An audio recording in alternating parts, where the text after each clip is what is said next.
Welcome to Reading Inspires by Reading is Fundamental. I'm your host, Dr. Erin Bailey. This podcast celebrates the power of books and the joy of reading. In each episode, we talk with educators, librarians, families, authors, and literacy champions to explore one big question. What does reading inspire for you? Through stories, research, and real-world experiences from classrooms, libraries, and homes, we explore what literacy looks like and why it matters. Whether you're nurturing young readers, shaping learning spaces, or simply love a good book, we're glad you're here. Let's get inspired.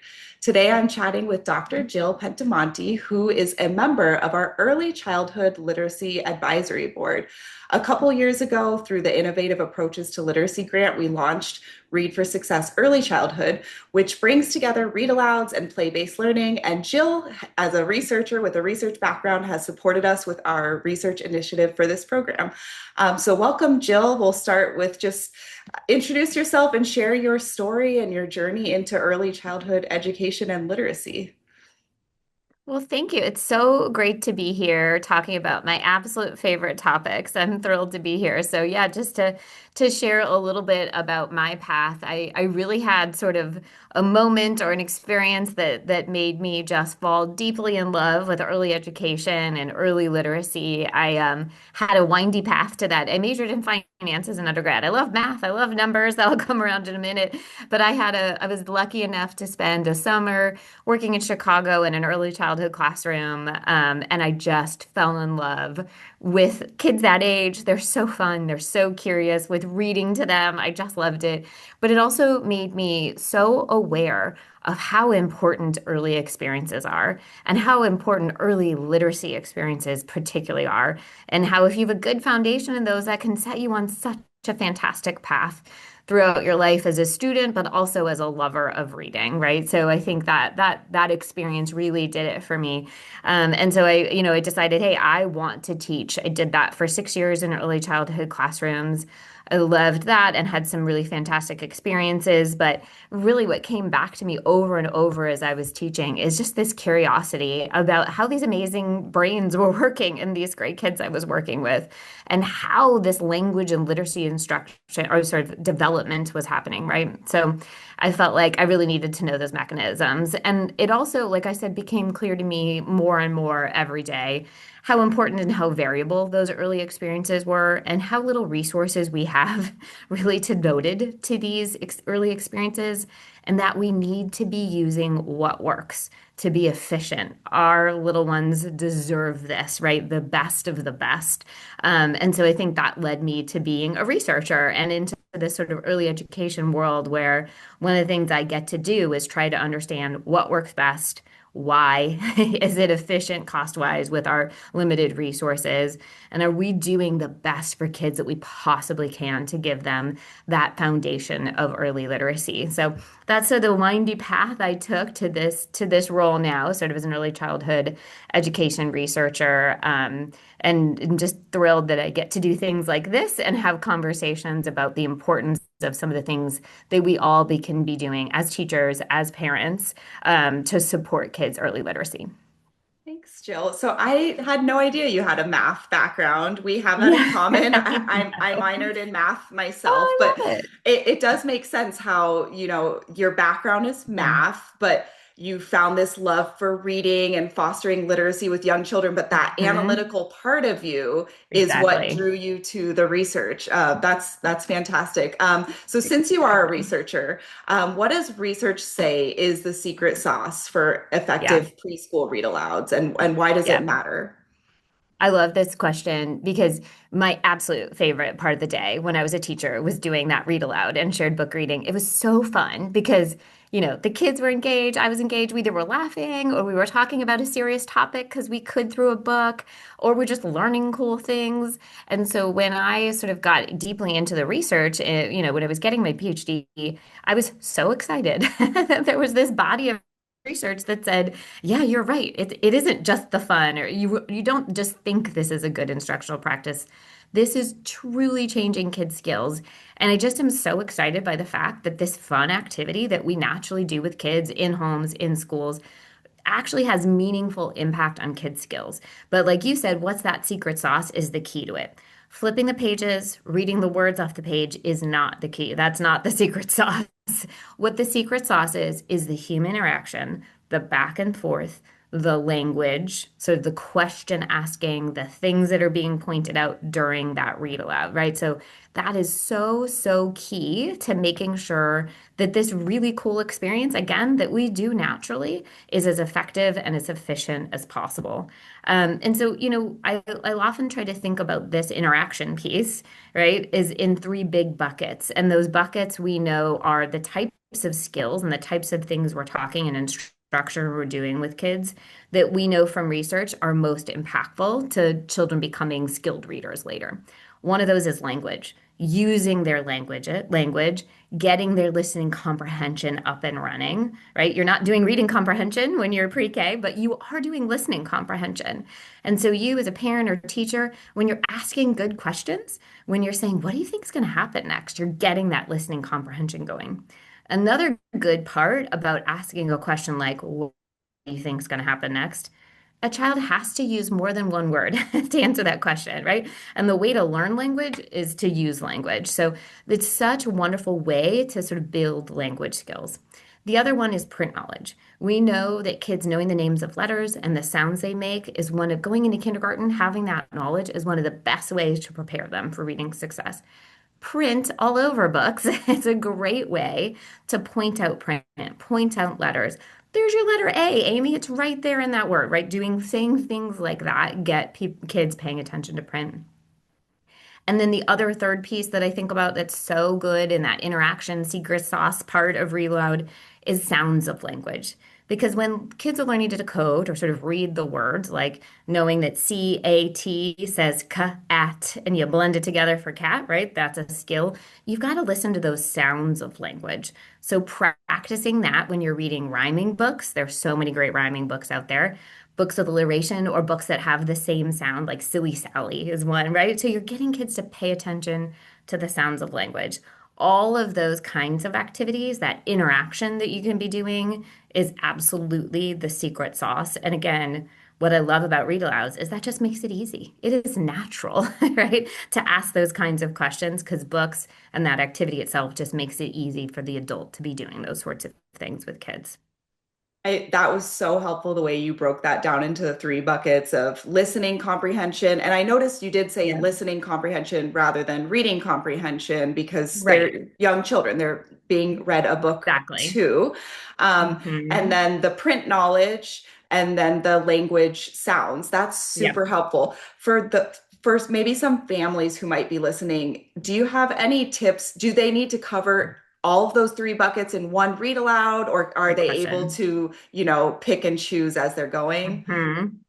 It's a great question. And I say this a lot too, because I think there's a temptation to ask all the questions all at once, right? But then what we think about is the story is fantastic as well. And so we want to stay to that and keep kids engaged. So no, not all of those need to be asked at once. I often think about, and I realize this like coming from being a teacher, like I really needed to be more planful. Take a minute, and this doesn't take a lot of planning. I am not talking about 15, 20 minutes. I'm talking about take a quick look through the book and think, oh, there's a vocabulary word I might need to sort of talk about to boost up some listening comprehension.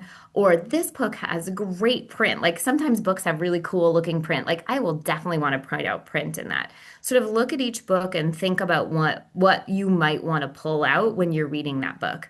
And then the other piece I say to your point of do you want to hit all three all at once is we all know this. Kids love to reread books. Oh, yeah. That you don't just have one bite at the apple in any way, shape, or form. Sometimes we wish we could move on from a certain book, right? Which I love about kids too. But you're going to have a chance to read that again. And so, often if it's like sort of a really cool story, I'll think, oh, that first time around, I'm going to read this loud. I'm just going to ask questions about what the story is about.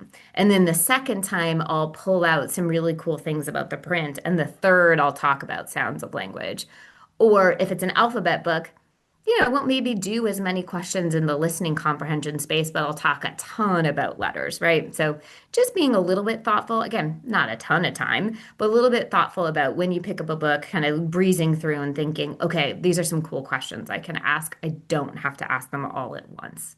That's so helpful. And I was going to say that, especially for families, if you own the Mhm. books, you're going to read them many, many times. Right. One thing that Right. I experienced the other day, actually, though, because, I read aloud with my daughter, she's 5, was that I like to ask children to make predictions. That was always one of my favorite things to Hmm. ask when I was a teacher, too, especially when I Right. taught first grade. But actually, what I discovered the other night was if you know the ending to the book, sometimes you Yeah. can't always ask that. And That's so I right. think one tip that I learned myself, over the course of the last week Hmm. or so is if you are going to ask to make predictions, it's probably best on the first time that you're reading the book. Exactly. Exactly. And some of the tips too that I'd give teachers and parents is just that. Like think about how often you want to ask the same type of question. I noticed too that teachers and parents often read the title and the author and focus on that a little bit. Mm, Once you do it once, you don't really have to do it every time, right? So think about mixing up those questions as you're doing each read aloud, right? So I think it's fine to not ask the exact same questions over and over, but think about sort of varying the types of things you're talking about with the child. yeah, that's wonderful. So you mentioned Hmm. rhyming books earlier, and we're focusing on very young children, 3, 4, Hmm. 5 years, 6 years Hmm. old, pre-readers really. Um, Yeah. and what should teachers look for, or families look for when they're Yeah. choosing books, especially for children to be able to see themselves, learn about the world around Hmm. them, and engage in the Hmm. kind of rich language that you shared? Yeah, I love this too because it's one of my favorite things to talk about because I've done some research in this space. And what I say is a balanced diet. Think about it as we think about sort of what our meals should look like, right? We need a variety of protein and veggies and carbohydrates, right? Think about it in that same sense.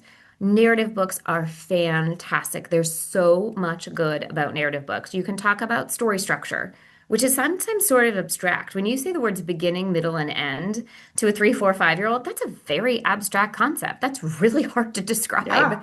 But when you're reading a book, it's super easy then to say, oh, at the beginning, this happened in the story, right? That's such a great way to get story structure, vocabulary words. I love reading books about emotions with the kids in my Hmm. classroom. Giving kids the ability to have a new word for the emotion they're feeling just opens up communication lines. And books about emotions make it so helpful to talk about it, right? So those sorts of things. And like you said, the prediction and the language listening comprehension piece. Narratives are spectacular.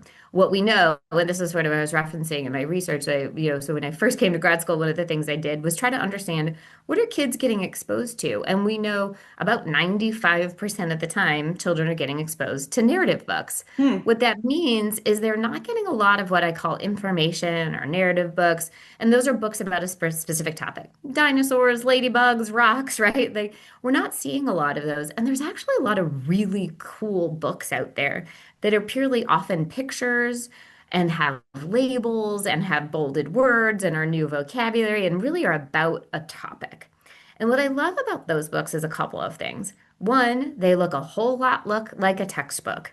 And when kids get into third grade and they're moving from this learning to read to reading to learn, they're going to have a lot of textbooks. So if they're really comfortable with that structure, that there's bolded words, that there's maybe a pop out picture that had labeled parts of a plant or something like that, if they know sometimes there's a text box that has a new kind of fact over here, if that doesn't confuse them, if they're used to that text structure, their comprehension is going to be that much better. So getting kids exposed to that young is super important. There's going to be technical vocabulary. Kids really love that technical vocabulary. I think they have fun learning new words like that. And the information books are such a fun way to learn those new words. And it can be so motivating because of their topics they really want to learn about. So the point being, hey, let's have this balanced diet of both narrative books and information books. And then I also think of other types of books, sort of more in that narrative point too, that are alphabet books. So you are Mm. talking about letters and their sounds, rhyming books, so you're listening to those sounds of language, and then books that really help kids understand different cultures, maybe that they haven't been exposed to, or different roles in this world that maybe they haven't been exposed to. Or, like I said, emotions, being able to talk about their emotions. Books are such a special way to have some of those conversations and learn some of those topics. So, really, that the whole point being like, let's make sure we're getting a balanced diet when we're thinking about the types of books we're choosing. When you were talking, it was making me think of one of the favorite books that I discovered when my daughter was just a baby and we were reading, board books. There were all kinds of books that were ABC books, but about Mhm. people, like ABC biographies, where Yeah. each page would be Yeah. Amelia Earhart and the name of someone. Hmm. And I enjoyed reading those with her so much because Yeah. she was very young. So at that point, reading was more of a bonding experience. But Hmm. for Hmm. me, I was learning so much about these I amazing love people it. too, some of which I Hmm. never heard of before, and then would go off and do my own research about these people. And then I started Yeah. thinking about authors' intent, how Mhm. were these 26 women chosen for this ABC of women's history Right. book. So there was a lot of although this is a children's book, there was a lot of deep Hmm. thinking that was going on for me as well. I love it. I love it. There are just so many fantastic books out there. That's part of the fun of this topic as well, is I just think we are so lucky to have this volume of types of books that are just so fun to expose kids to. So, Yeah, and they keep being more, so we can go yeah. back and read, some classics from our Yep. childhood, maybe Good Night Moon or, Hmm. I Love You Forever. That's my boss, Alicia Levy's favorite book. That book, We, yeah. we can go back and Hmm. read those, and then there are so many coming out Yeah, all the time, so it's that's right. wonderful. It is Um, great. so I want to ask you about scaffolding. What are a few Mhm. high impact scaffolds that teachers can use while they're doing Yeah. read-alouds, and what might that Yeah. sound like? This is one of those where I think to myself all the time, wow, I wish I'd known this when I was a teacher because I really dug into this in my when I was getting my PhD. Because I think what this is helpful is it's in the moment. When you're a teacher, you've got to make so many in the moment decisions. Hmm. And so what I love about thinking about these scaffolding, and as a parent too, what I love about these scaffolding ideas is that I feel like they're just like something you have in your back pocket and you can pull out when you're like, wait a minute, okay, I didn't explain that correctly, or they're not quite getting it, right? So I like to think of scaffolding in sort of two buckets. One, scaffolding when you know that child needs some extra support in whatever we're talking about, whatever question is being asked. And then two, scaffolding for when they really get it and you're ready to challenge them, right? So talking about that first bucket first, like so you need some extra support. So say you've asked a question like what do you think is going to happen next, or why did something happen in a story? And it's clear it's confusing, right? It's hard. There's ways that we can ask another question. So not you don't have to just sort of move on, but there's ways to ask another question to support learning, to make that kid one feel confident, like, oh, now we do get it, and two, do some learning. So I like to think of three different ways to do that. One is to reduce choices, right? So say, do you think he's going to go to the store or do you think he's going to go to school, right? And so then instead of having to think of this world of choices, the child then has two to pick from, right? Makes it so much easier. The other one that I like to think about is modeling, right? Sometimes, especially if it's really challenging, modeling, oh, you're right. That one's a kind of a tough question, but I know in that part of the story, he was getting his school bag ready. So I think he's going to school. Let's think about that. Where do you think he's going to go? And ask that question again. Give the child the option. You've modeled the answer. They're going to say it with you, right? Or there's kind of a co-participation when you can have that conversation and then you even say, let's say it together. With little kids, even just practicing using their language is a great way to do things. So you can see how those are really supportive. A question's been tough, but I've got these little moves I can make to support some learning. And then you've got when you're realizing, okay, this kid's really getting it. I'm ready to challenge, right? And that's where questions like predicting are fantastic because you're getting a child to think, really, you got to make all sorts of connections about what's happening in the story before and use, like I said, more than one word, a lot of language to answer that question. That is a great challenge to get sort of all the neurons firing and really sort of thinking through a good answer to that. And then another thing too, I like to ask is Why do we think something happened? Again, you've got to pull together lots of pieces of information and give your own thought and use a lot of language to explain that. You can see how these are more challenging, but getting kids to practice language and use their listening comprehension skills. And another one that's really nice and is especially good when you're, as a parent and child reading because you know so much about each other and you've got some individualized attention happening.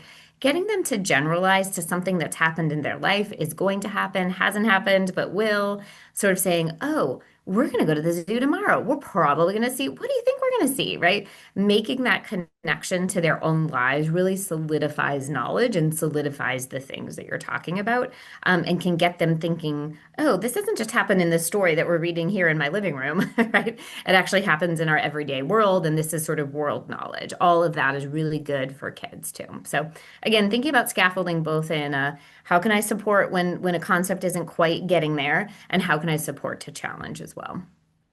Thank you for that. I think what I got out of that was also permission to ask questions with limited choices, That's right. because I think a lot of times, I worked in a lot of schools that were very inquiry based. My background is in international baccalaureate too, and we're always Hmm. pushing teachers to ask big thinker questions, ask open-ended questions, That's and right. I think we should be moving towards that. But Right. those scaffolds for, especially for our very young children and for Hmm. our English learners, multilingual Yep. learners, That's if right. if they don't yet have the language, it is helpful to give them Hmm. two choices. It can actually build their language, or to offer a yes or no question, Yep. something that they can point to or give a physical response to.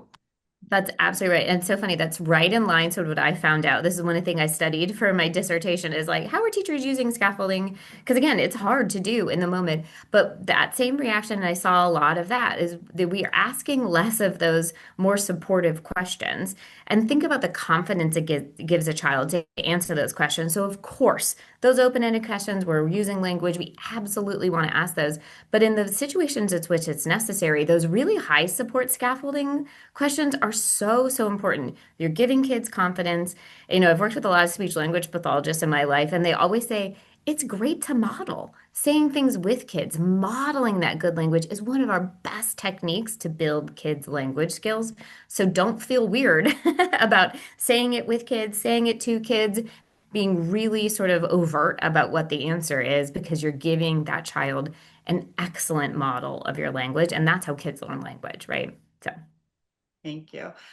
So we Mhm. talked a lot about, this instructional strategies and the scaffolds. I have heard some critiques before of you shouldn't, stop and ask questions or do so many things when you're reading aloud to kids. It takes away Mhm. the joy or the experience. So I'm wondering if you can share a little bit about how educators, families can keep that balance of reading aloud Mhm. joyfully and artfully with Yeah. intentional vocabulary building, comprehension, print awareness. Yeah, absolutely. And this is sort of the work that I'm doing now is building some curriculum and some supplements for teachers to do just that, right? You're getting lessons that help you do just that. A lot of what I say to teachers too, and I think this is a good one for parents too, is flip through that book really quickly before you're going to read and put sticky notes, right? Like children aren't even going to notice you put a sticky Yeah. note there. It's fine. You put a sticky note on like, oh, this is a vocabulary word. This is the perfect time to do some vocabulary instruction with this word in this book, and we'll talk about it for a minute. And then 2 pages later, there's some really cool print on this page, and it's got my child's letter J right there in huge, cool letters, right? We're pointing that out. We're talking about it, right? Or this is the first time we're reading it. I'm definitely going to ask, what do you think is going to happen, right? So doing those sorts of things and making sure you know your child or you know your class, right? How many questions really helps and flows. So I think making sure you are planful and then making sure you're doing squat kind of the right amount that it's not over and but you're still getting the story. And then when I talked about rereading before, I think what's great about rereading is by the time kids have read a story once or twice, they're getting it. They're not as much on the edge of their seats, right? So Hmm. you can ask a few more questions. So I always think of that first read aloud, especially if it's a really sort of in-depth story. I don't ask too many questions, just make sure everybody's getting it and like maybe some prediction. But then the times after is when you can really load up some of the questions because they're just reading it because they like that story, but they know what's happening and you're ready to ask a few more questions, right? The other piece, as I already talked about information books, a lot of what I love to say to teachers and parents is give them permission. you do not need to read the whole book. There is no rule that says you have to sit down with an information book that doesn't have a beginning, middle, and end Mm. and read the entire thing. You really don't. A lot of them are big. So I'd like to do cool things, and kids love this. Teach them about what a table of contents is. Go to the table of contents and say, which couple pages should we read today? And you get to pick from the table of contents, and you get to show them that information books don't always have to start and end, right? You can move to page 12 and read the cool thing about the pterodactyl and not start at the beginning. Giving yourself that permission, especially with information books, to read small snippets at a time, I think is super useful. And I think too, with very, very young children, 1, 2, 3-year-olds, it's absolutely okay not to read it beginning to end or read 100%. every words on the page because really they're exploring at that point, and Mm-hmm. it's about setting up good reading Absolutely. behaviors and setting up Totally. good routines for yourself to cultivate that Mhm. joy of reading. Exactly. It's the joint attention, it's the interaction back and forth, and it's the showing kids literally how a book works. You need to learn that a book opens like this, right? And that print moves from one direction to another. Those sorts of things are all the really cool things you can be doing when you're reading it with that age group. It doesn't have to be every single word. That's absolutely right. Yeah. So you did mention before, I wish I knew this when I was a teacher, and I Yeah. say the same thing to myself all the time. What do you think are the most common read aloud misses that you either experienced yourself or you Yeah. observed, even from well-intentioned teachers and family? For sure.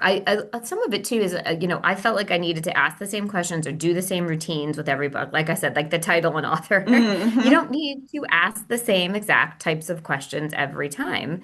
That's why I really like this idea of being a little bit planful about, okay, with this read aloud, I'm really going to focus on these types of questions or those types of questions. So I think that's like a sort of a common mistake too.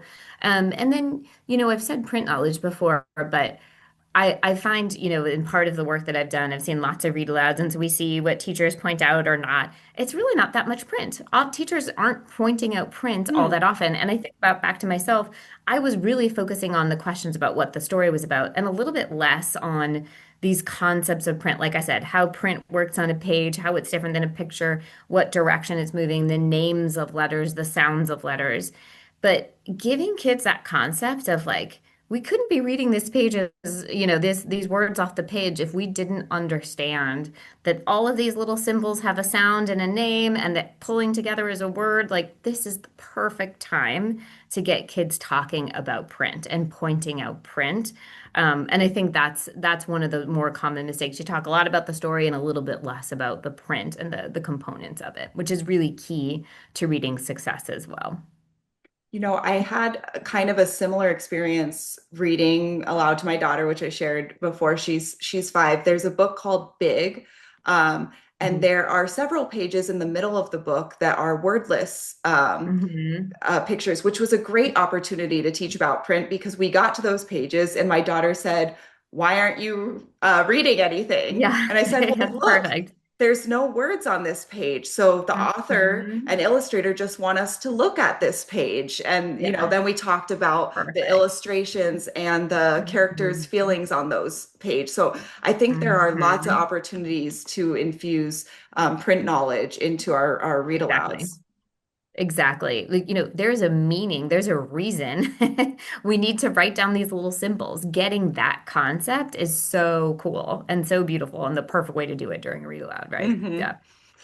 So for families listening, what are 2 or 3 simple tips that they could start integrating before, during, after reading tomorrow into their story time routine? Yeah, absolutely. So, I mean, this is what's fun about, knowing your child really well. Like the first step is choosing that book. What's cool is like, like for example, an information book. Is dinosaurs it? Is butterflies it? Is rocks it? Right? So like you have that knowledge of like, oh, I'm gonna get an information book on this topic. I know this is really gonna hit the spot, right? That those books that will engage them. And you know which books they want to reread. Like I said, there's not a problem with rereading. It's actually a Hmm. benefit. It's a great thing. Like you can infuse so much knowledge with your child when you're rereading. Because again, sometimes you're asking language questions, sometimes you're asking some vocabulary within that language, sometimes you're pointing out print. You can do so much when you reread a book, right? And then I think what's also fun about sort of the family piece of this is you can tie in things you've been talking about when you read your book into your day or the next morning, right? Let's say you were talking about the sound of the letter S when you're reading Silly Sally. The next day, or later in that day, start pointing out other words that you're encountering in the grocery store, for example, that start with an S, right? You can then anything you're doing in that read aloud, you can then bring up again and again and again, right? So I think that's really helpful too.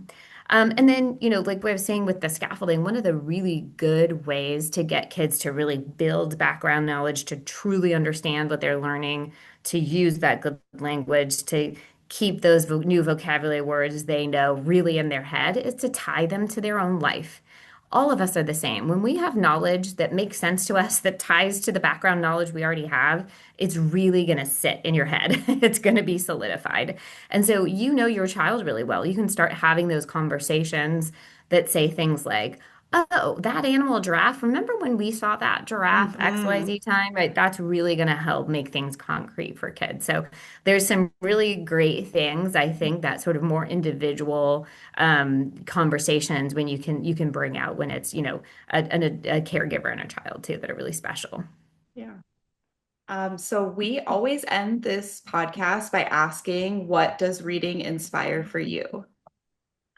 So many things. I just, in general, like I said before, I just love that reading is this gift we can give people for the rest of their lives to open new knowledge for the rest of their lives. And as an avid reader, joy, it can bring you so much joy, right? So I just am so inspired by that. So that's just always a thought process. But honestly, one of the things that I have been fascinated by and what I'm really inspired by reading lately, the more I sort of dig into this research world, is how our brains work, how kids' brains work. To be readers is just so inspiring to me. We learn language by being immersed in language-rich environments, right? When we're sort of, are surrounded by it, we learn these language skills. We build that one specific part of our brain that we know is sort of language-based. But for reading, we need direct and explicit instruction to learn. We need to build pathways between different parts of our brain to become readers. The part that's language, the part that knows letters, the part that builds these sounds together.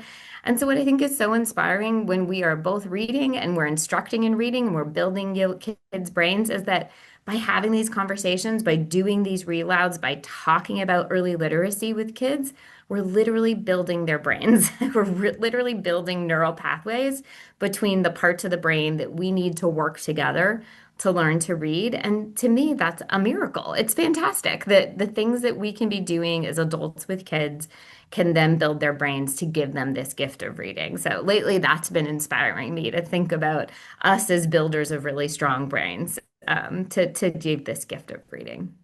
I love that, Jill. Reading is the gift that keeps giving. And I think I Yes. see your mathematics background coming back in Right. there too, That's about right. how we can build their brains through reading and Hmm. have that be a gift for them. Thank you so Yeah. much. And thank you for listening to Reading Inspires by Reading is Fundamental. I hope today's conversation sparked new ideas, meaningful connections, and a renewed love of reading. If you enjoyed this episode, be sure to subscribe, share it with a fellow literacy champion, and join us next time as we continue exploring what reading inspires.